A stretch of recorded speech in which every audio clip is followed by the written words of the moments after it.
جی next question ہے، اگر کوئی عورت پلکنگ نہ کرے لیکن آئی بروز کو شیپ دینے کے لیے سائڈ کے بالوں کو سکن کے رنگ کی طرح ڈائی کر لے تو کیا یہ حلال ہے؟ یہ تو حلال ہی ہے جی، اس کی تو کوئی ممانعت نہیں ہے۔ دیکھیں جس چیز کی ممانعت ہے حرام کا فتویٰ اسی پہ لگے گا جس کو شریعت نے حرام قرار دیا۔ وہ صحیح بخاری اور صحیح مسلم کی متفق علیہ حدیث ہے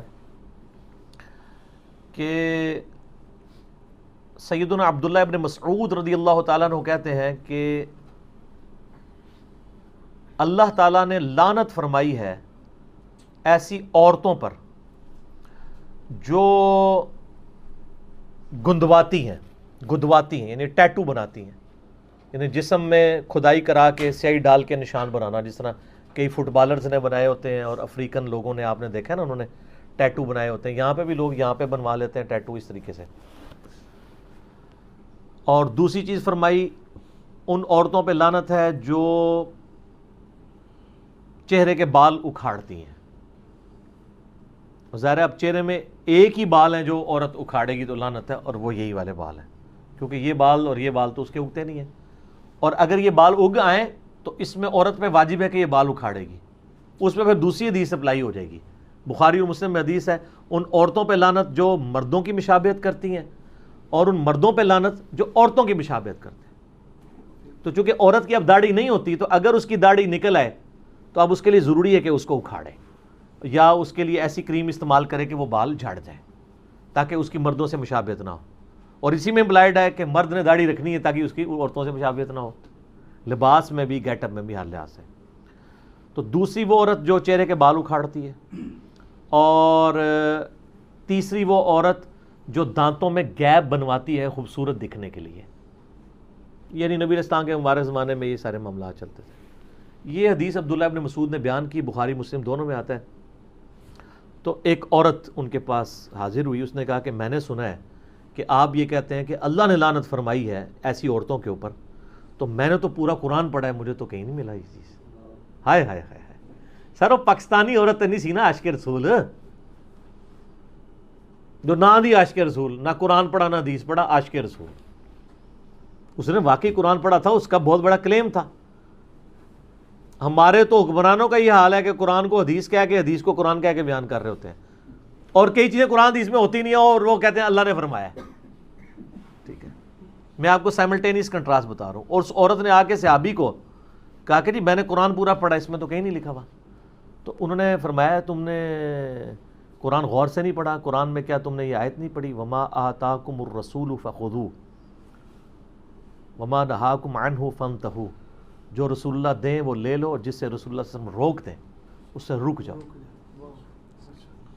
حالانکہ یہ آیت تعویل خاص کے اعتبار سے مال غنیمت کے بارے میں تھی، لیکن سیدنا عبداللہ بن مسعود رضی اللہ تعالیٰ نے اسے جنرلائز کیا۔ تو انہوں نے کہا یہ آیت پڑھی ہے نا، تو میں نے رسول اللہ صلی اللہ علیہ وسلم سے خود سنا ہے کہ ان عورتوں پہ لعنت جو یہ تین کام کرتی ہیں، تو گویا اللہ ہی نے لعنت کی ہے نا۔ جب رسول اللہ صلی اللہ علیہ وسلم کوئی بات دے رہے ہیں، وہ اپنی مرضی سے تو نہیں دے رہے، نبی شریعت ساز تو نہیں ہوتا، شریعت تو اللہ کی بنائی ہوتی ہے، نبی تو اللہ کے اذن سے وہ شریعت پبلک تک پہنچا رہا ہوتا ہے۔ تو اس عورت نے آگے سے کہا کہ آپ کی بیوی بھی یہی کرتی ہے۔ یہ آخری حال ہوتا ہے نا کسی کے بارے میں، آپ پرسنل اٹیک۔ تو آج بھی اگر کوئی آپ پہ پرسنل اٹیک کرے تو غصے نہ ہوا کرے، کرنے دیں، کیا فرق پڑتا ہے؟ صحابہ کرام پہ بھی لوگوں نے کیا، اور نیکوکار لوگوں نے کیا، یہ نیکوکاری تھی نا عورت۔ تو انہوں نے آگے سے کوئی غصہ نہیں کھایا، انہوں نے کہا جاؤ اندر میری بیوی کو دیکھ لو جا کے۔ ان کا تمہاری بیوی بھی ایسے ہی کرتی ہے نا، یعنی وہ بھی پلکنگ کرتی ہے۔ تو وہ اندر گئیں وہ، اور واپس آئیں تو شرمندہ تھی، انہوں نے کہا نہیں آپ کی بیوی ایسا نہیں کرتی۔ پھر عبداللہ ابن مسعود نے ایک جملہ بولا، انہوں نے کہا کہ اگر ایسا کرتی ہوتی پھر وہ ابن مسعود کی بیوی نہ ہوتی۔ ٹھیک ہے، ابن مسعود تو رسول اللہ کا ماننے والا ہے، اس کے ساتھ ایسی عورت رہ سکتی ہے جو رسول اللہ کی باغی ہو، وہ پھر میری بیوی نہ ہوتی۔ تو یہ یعنی صحابہ کرام فوراً ان کا ایک ایٹیچیوڈ تھا اس حوالے سے۔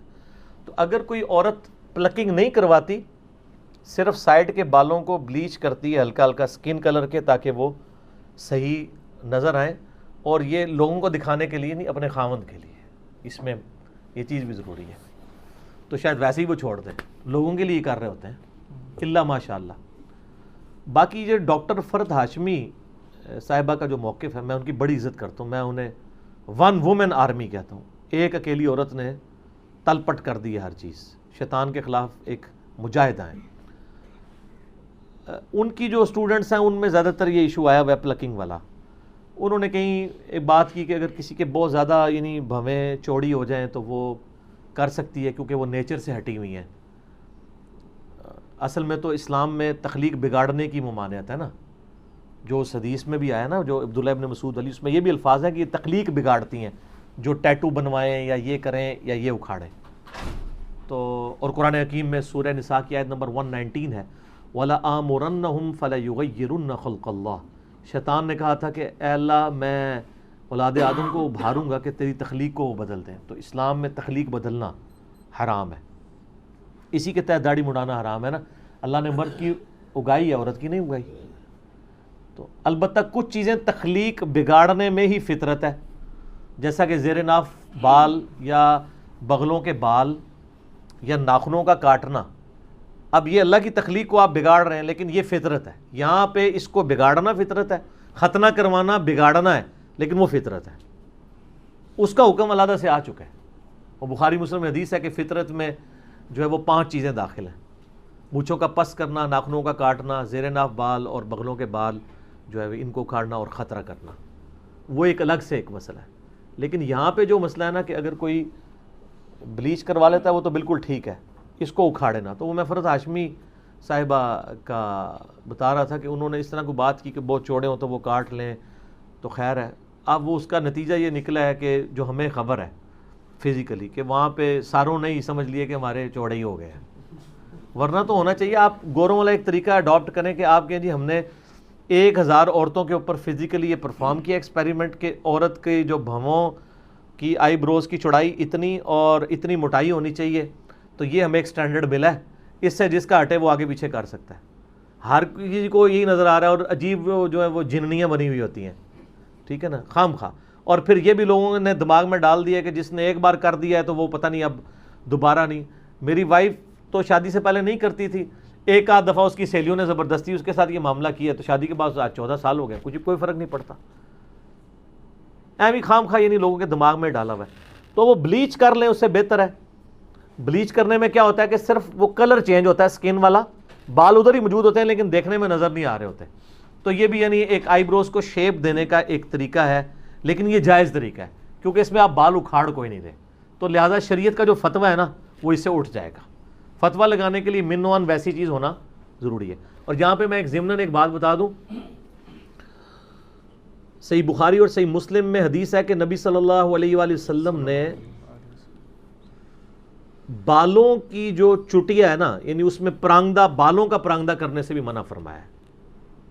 یعنی کوئی عورت بالوں کا پرانگدہ نہیں کر سکتی. جو چٹیاں بناتے ہیں نا تو عموماً ہماری عورتیں تو جو بوڑھی عورتیں ہیں وہی استعمال کرتی ہیں. یعنی انہوں نے وہ اون کا یا وہ دھاگے کی بنی ہوئی ایک چٹیا ہے وہ ساتھ جوڑ لیتے ہیں, وہ تو بالکل جائز ہے.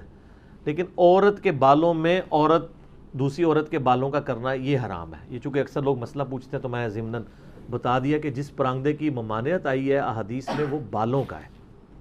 بلکہ صحیح مسلم حدیث ہے کہ حضرت معاویہ رضی اللہ تعالیٰ عنہ جب شام سے مدینہ شریف آئے تو انہوں نے ایک خطبہ دیا, اس میں انہوں نے ایک بہت بڑی چٹیا اپنے ہاتھ میں اٹھائی تھی. انہوں نے کہا کہ لوگوں تمہارے علماء کدھر چلے گئے ہیں, کیا رسول اللہ صلی اللہ علیہ وسلم نے ان چیزوں سے منع نہیں کیا تھا؟ اور میں دیکھ رہا ہوں کہ تم لوگ یہاں پہ مدینہ شریف کے اندر یعنی باقاعدہ اس کو یعنی یوز کیا جا رہا ہے. تو یہ باقاعدہ انہوں نے اس کو کنڈیم کیا کہ نبی علیہ السلام نے اس چیز کی ممانعت فرمائی ہے. البتہ جو عام پرانگدے ہیں وہ بالکل درست ہیں. اسی طریقے سے اگر کسی کے بالکل سر کے بال ختم ہو گئے ہیں مرد کے اور سر کے اوپر وہ وگ لگانا چاہتا ہے بشرطے کہ وہ دھوکہ دے کے کوئی رشتہ نہ کرنا چاہ رہا ہو اس کی وجہ سے, تو وگ لگانے کی بھی اجازت ہے. اور جو پرماننٹلی فکسڈ وگیں ہیں ان میں آپ کو وضو کرنے کے لیے, غسل کرنے کے لیے اس کو اتارنے کی بھی ضرورت کوئی نہیں ہے کہ آپ کہیں کہ میں اتاروں گا. اس طریقے سے اب تو خیر اس سے بھی اچھی چیز آ گئی ہے, یعنی ہیئر ٹرانسپلانٹ والا مسئلہ ہے. وہ تو ویسے ہی ٹھیک ہے, وہ آپ کے اوریجنل بال ہیں وہ لگا دیے جاتے ہیں, اس میں تو ویسے کوئی ایشو نہیں ہے. تو یہ میں نے ساتھ ساتھ کچھ مسائل تھے جو اس سے ریلیٹڈ وہ میں نے بتا دیے تاکہ ایشو اس حوالے سے ریزالو ہو جائے. لوگ پوچھتے رہتے ہیں سوال اکثر, میری کوشش ہوتی ہے جو اس سے ریلیٹڈ چیزیں وہ ساتھ ساتھ بیان کر دی جائیں تاکہ کوئی مسئلہ نہ ہو. ٹھیک ہو گیا. علی بھائی اسی میں ضمن سوال ہے، عورت یا مرد کے لیے ہاتھوں سے یا ٹانگوں سے بال ریموو کرنا کیا یہ بھی جائز ہے؟ اس کی کوئی حرمت اس طریقے سے تو آئی نہیں ہے کہ کوئی کہے کہ ہاتھ اور بال یعنی پاؤں کے بال ریموو کرنے کی کوئی مانعت ہو، لیکن اس کے ہم میڈیکلی تو نقصانات ہی دیکھ رہے ہیں. وہ ایک بار کرتے ہیں پھر بار بار ان کو مصیبت سے گزرنا پڑتا ہے. اور مجھے بتائیں یہ ٹانگیں جو ہیں اس طریقے سے بال ریموو کر کے اس میں سے کیا نکالنا ہے کسی نے؟ یہ ٹانگوں کے بال ریموو کر کے ان عورتوں نے پھر ٹخنوں سے اوپر شلواریں کرنا شروع کر دی تھی اپنی وہ نمائش کرنے کے لیے.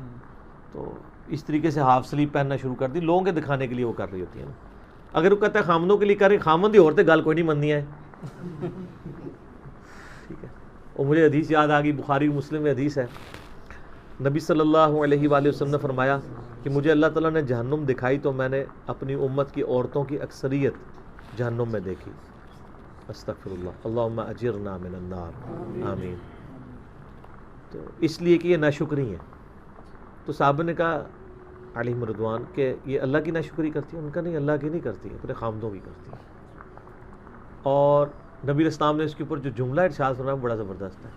آپ فرمایا ان عورتوں کا یہ حال ہے اگر پوری زندگی ان کا مرد ان کے ساتھ حسن سلوک کرتا رہے اور کبھی کوئی مسئلہ چھوٹا سا بھی مس ہینڈل ہو جائے تو یہ کہتی ہیں جب سے تیرے پاس آئی ہوں میں نے سکھ کا ایک دن بھی نہیں دیکھا.